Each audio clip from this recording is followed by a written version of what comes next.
Hello everyone. Today we will see about the speed torque characteristics of induction motor. So before going to speed torque characteristics, we should know the definition of the speed torque characteristics of the induction motor. So this is a characteristics or graph which is plot in between the speed of induction motor with respect to the torque. So for defining this speed and torque characteristics, we should know some basic term regarding the speed and torque. So at least we should know about the speed, that speed equation, that is the speed of induction motor, torque equation of induction motor. So as we seen in the previous lectures, so as we know that percentage slip S is equals to ns minus n divided by ns into 100. That means this is nothing but a synchronous speed minus actual speed divided by synchronous speed. So we will get percentage slip. Now if I get percentage, just multiply with 100. If you want to get only slip, then it is ns minus n divided by ns. That means synchronous speed means it is the speed of the rotating magnetic field. Means what? When I give supply to three phase AC, when I give three phase AC supply to the stator winding of induction motor, then obviously there is a rotating magnetic field will be produced. Now the speed of that particular rotating magnetic field, it is nothing but a synchronous speed, and n is the actual speed of rotor. Then because of this rotating magnetic field, the torque is exerted on the motor, and because of this the rotor start rotating. Now we are defining the slip. Slip is what? The slip is nothing but it is the difference in between the synchronous speed and actual speed.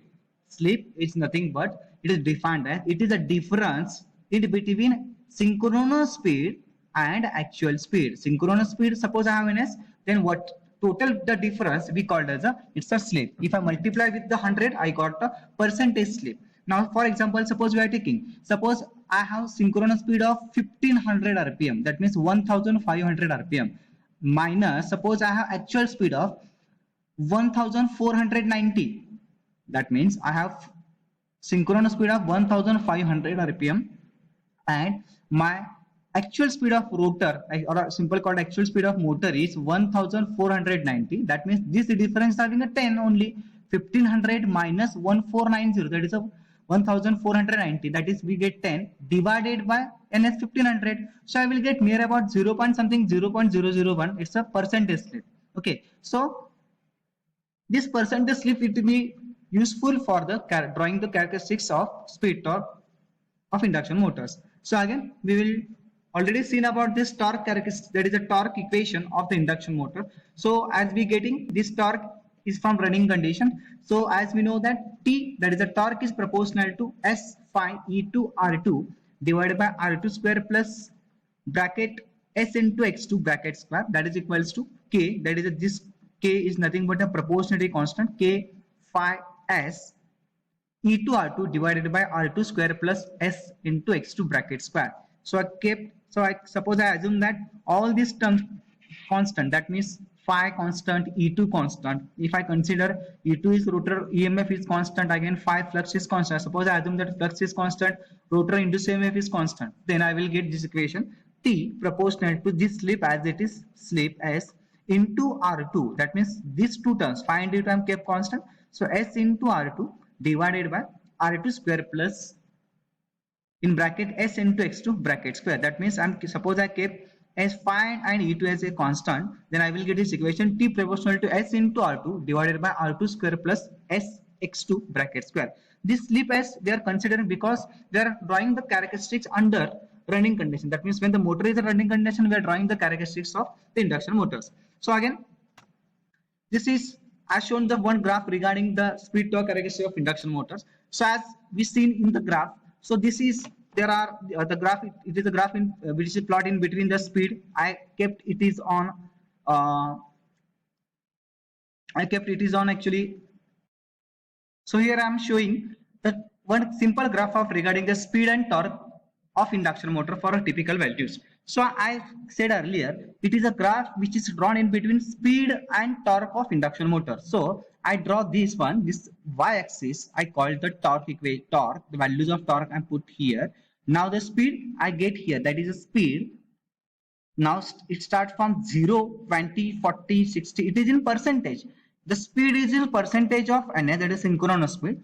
0, 20, 40, 60, 80, 100. Again, it is again the second graph is regarding the slip. That means on x-axis I put the two values. On y-axis I put only one value as a torque, but on this x-axis I put two values. I call the synchronous speed ns and the slip. Okay, so here for the x-axis I put the synchronous speed scale as a 20%, 40%, 60%, 80%, 100% of synchronous speed. It is in percentage, it is not in rpm. I kept everything, it is in percentage. That is a 20% of synchronous speed, 40% of synchronous speed, 60% of synchronous speed, 80% of synchronous speed, and 100% of synchronous. That is a ns value. Okay, now this scale, this one, it start from 0, 0 0.2, 0 0.4, 0 0.6, 0 0.8, and 1.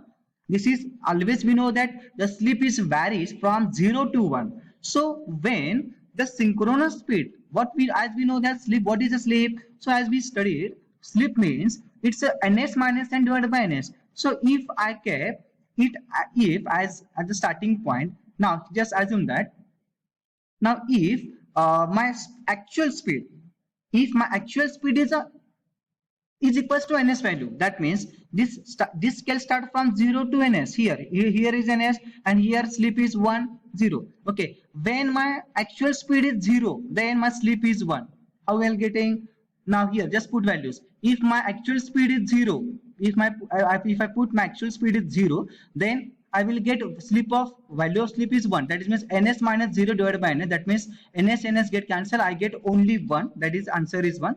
So if my actual speed is 0, I will get the slip value is 1. And if my actual speed is 100% of asynchronous speed, that means if my actual speed is ns, if my actual speed is ns, if my rotor actual speed is equals to the synchronous speed, that means here ns minus n. Suppose I again give you example. Suppose this ns is 1500 rpm and my actual speed is again 1500 rpm. That means 1500 minus 1500, I will get 0 value, 0 answer. So if my actual speed is equals to the synchronous speed, then I will get the value of slip becomes 0. That means it is a graph, or it is a characteristics which is drawn in between the torque of induction motor as well as speed. So if I consider speed, obviously the slip always comes in picture. So again, as we know that if I increase the value of speed, then there is a decrease the value of slip, because as we know that this relation, now ns minus n divided by ns. That means if I have the maximum value of speed, then the value of slip is minimum. If I have the minimum value of speed, then the slip having a maximum. That means we call the slip and speed has inverse relation. The slip and speed has inverse relation. That means if I increase the one quantity, the another quantity will reduce, and vice versa. Now here at the initial case, now this is a graph. Okay, so I will explain the detailing of the graph firstly. So as I know that this t proportional to s phi e to r2 divided by r2 square plus s into x2 bracket square, already we seen, we are taking equation from this. And again, suppose I kept this constant, that is suppose I kept this phi and e2 value constant, then I will get t proportional to s into r2 divided by r2 square plus in bracket s x2 bracket square. So just I'm keeping this, I'm copying this one to this one here. Okay, this t proportional to s r2 divided by r2 square plus x2 square. Now here, if just listen carefully, if I have the torque this one at, that means if my actual speed this one, that means if my actual speed is equals to synchronous speed, if my actual speed, this is actual speed, this is if my actual speed is equals to synchronous speed, then there is no any torque is produced in the induction motor. Induction motor torque produces because induction motor runs, the rotor runs always somewhat lesser than the synchronous speed. That means suppose my synchronous speed is 1500 rpm, then the actual speed is always less than that of synchronous speed. म्हणजे suppose जर माझ्या synchronous speed मोटरचा 1500 rpm जर असेल, तर माझ्या जो मोटरचा actual speed आहे it is always less than the 1500 rpm, म्हणजे 1500 पेक्षा ऑलवेज कमी असणार आहे. Okay, so if I increase the speed, if the actual speed of motor is exactly equal to synchronous speed, at that instant my net torque becomes 0. That means if I kept my if I kept the actual speed of motor is equals to the synchronous speed, then at that instant my total I call the net torque becomes zero. If then again here, if my net torque is zero, obviously if my actual speed is equals to synchronous speed, I can explain this term using this one also. That means T proportional to S here. That means if my actual speed is equal to synchronous speed, if my actual speed equals synchronous speed, obviously the value of slip becomes zero. Is it na? Because as I said earlier here, here ns minus ns, that is ns minus n divided by ns. If I having the same value, then I will get zero value. Then as I said earlier, if I have the slip value is zero, that means at this case the torque is always zero, because the torque is proportional to slip, is a direct relation is there here. So if I put the slip becomes to zero, the torque is zero. Hence both this graph, it starts from the 0 point, because at synchronous speed, if my actual speed is equals to synchronous speed, then at that instant my slip value becomes zero, hence my torque becomes zero. So both these graph, that is the torque versus speed, the graph started from the 0 point. Now at normal speed, yes, I will read this one. At normal speed close to synchronism, the term s into x2 is small and hence negligible with respect to r2. That means what? Suppose at normal, now I'm starting the motor, there is no any load on the motor. I am not applying any load of motor. Just motor is allowed to rotating freely. Now if in that case, if my synchronous speed is a 1500 rpm, that is 1500 rpm. Now there is no any load, so motor is now free rotating. Now the speed of motor is maximum because there is no any load. So my total actual speed becomes, it is nearly equal to synchronous speed, but it is not exact equal to synchronous speed. That means as I said earlier, if my synchronous speed is 1500 rpm, then if my synchronous speed is near about 1500 rpm, then my actual speed is about 1495 or 1490, near about. There is a only 5 rpm or 10 rpm difference when the motor is on running condition, when there is no any load on the motor.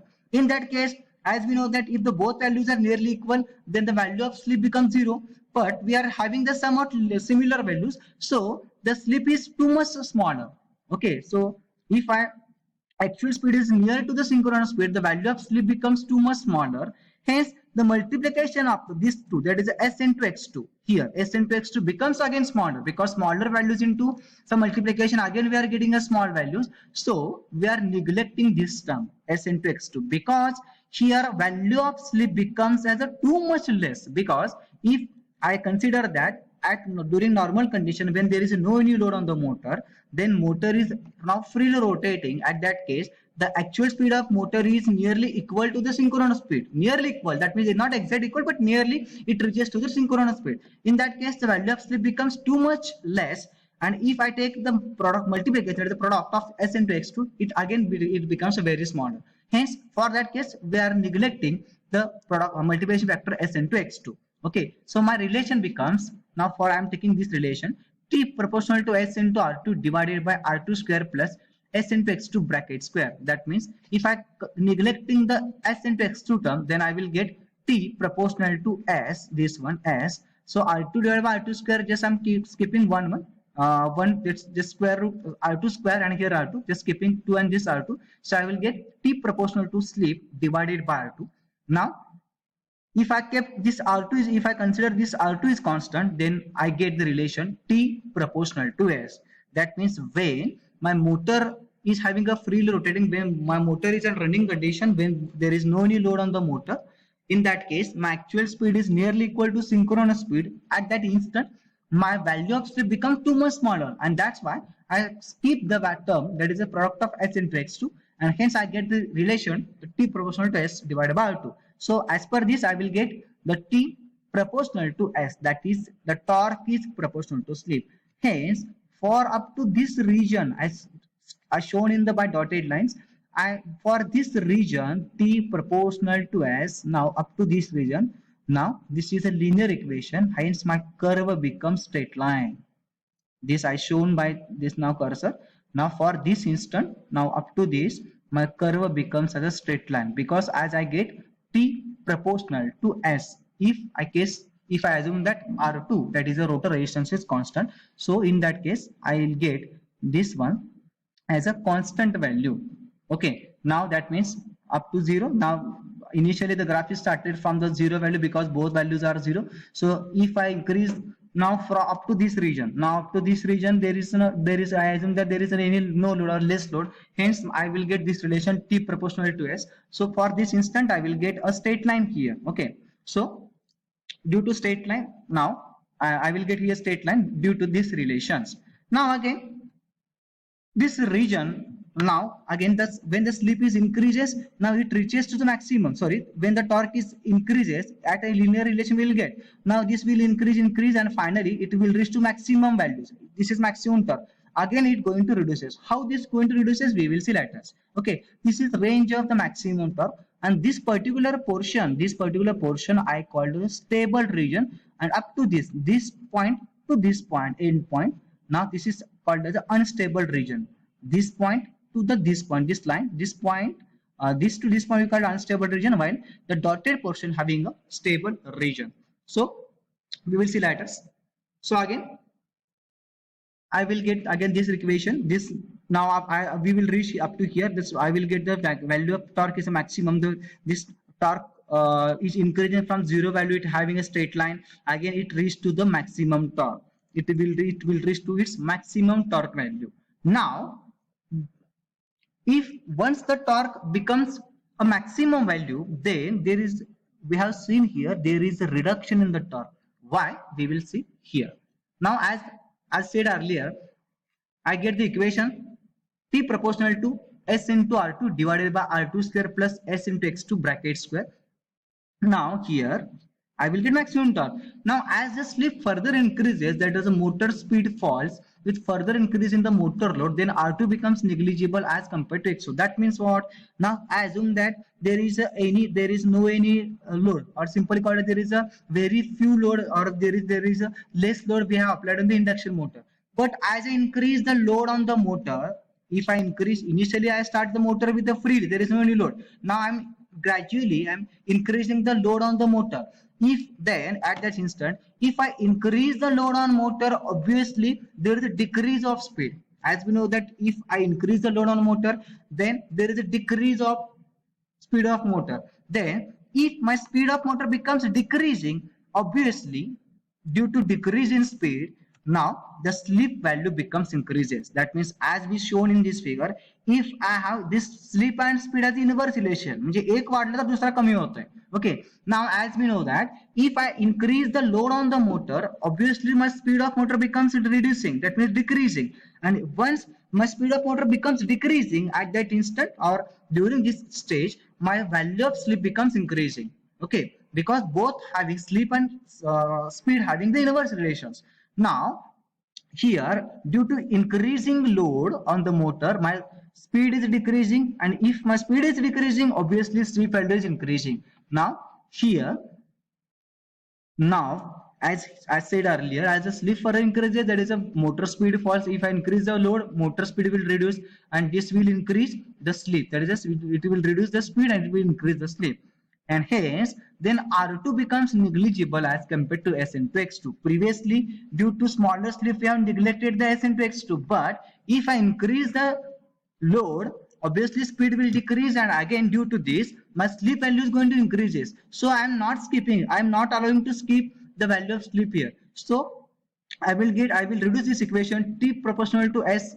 I am taking as it is T proportional to S into R2 square plus S X2 square. I am taking this equation from this one. Now here I will get, that means now here I will get the T direct, this torque is proportional to this one. If I assume that R2 becomes negligible because the slip is increasing, because load I am increasing on the motor, so speed is decreasing and hence slip is increasing. So I can't neglect the value of slip here. So I put directly T proportional to S here. I am neglecting the R2 compared to X2. So I kept this relation becomes T proportional to S divided by S X2 bracket square. So I will get T proportional to 1 upon S. That means beyond this, that means once my torque is getting the maximum value here, that means once my torque is having a maximum torque, then beyond that portion, my torque having the relation of torque proportional to slip. That is, it is having inverse relation between torque and slip. So once I reach at the value of maximum torque, then this particular due to the inverse relation between slip and torque, the torque having decreasing. That means because if again up to that point, if I will get the maximum torque. Now if I increasing the torque on the motor, if I increasing the load on motor, then again speed become decreasing, and if my speed become decreasing, then the value of slip becomes increasing. In that case, if again the slip value is going increases, then beyond that portion, due to this inverse relation between torque and slip, my torque value is going to reduces. That means the torque value going to reduces now, and at the final instant, my also speed is also decreases because I'm increasing the load on the motor. If I increase on the load on the motor, obviously there is a increase on the slip. So due to this relation, torque proportional to 1 upon S, the inverse relation, after getting maximum torque, this one, the torque is going reduces and it reaches to zero value, and finally my motor become stop. That means this speed torque characteristic, this speed torque graph, initially both relations, that means this one, both relations T proportional to S, that is the torque is proportional to slip, is a direct relation. So in that case, we will get a direct straight line in between the torque and slip up to this region.